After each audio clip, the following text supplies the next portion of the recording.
আসসালামু আলাইকুম, আমি জাকিরুল ইসলাম। আজকে আমরা একটি বাংলা বাক্যকে ইংরেজিতে অনুবাদ করব। বাক্যটি হচ্ছে, বাংলাদেশে বউ কথা কও নামে একটি পাখি আছে। কোনো জায়গায় যদি কোনো কিছু থাকে তাহলে সেই বাক্যগুলো দেয়ার দিয়ে শুরু হয়। যেমন এইখানে দেয়ার দিয়ে শুরু হবে, কারণ হচ্ছে বাংলাদেশ হচ্ছে একটা স্থান এবং এখানে একটা পাখি আছে, বউ কথা কও নামে পাখি আছে। তো বাংলাদেশ ইংরেজি হচ্ছে BANGLADESH। বাংলাদেশের বি বড় হাতের হবে, কারণ এটা দেশের নাম। এর সাথে একার থাকার কারণে এখানে ইন বসবে, ইন বাংলাদেশ। বউ কথা কও বানানো হচ্ছে BAU, বউ, CATH কথা, CAU কও।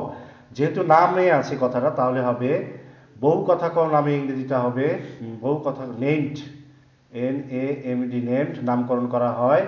বউ কথা কও BAU, বউ, KATH কথা, KAO কও, বউ কথা কও। একটি পাখি ইংরেজি হচ্ছে আ বার্ড, একটি পাখি। তাহলে দেয়ার ইজ এ বার্ড, একটা পাখি আছে।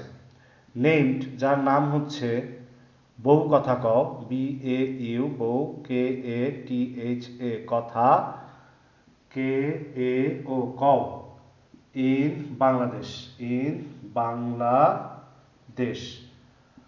তাহলে there is a bird named বউ কথা কও in Bangladesh. There is a bird named বউ কথা কও in Bangladesh. There is a bird named বউ কথা কও ইন বাংলাদেশ। বাংলাদেশে বউ কথা কও নামে একটি পাখি আছে। Thank you.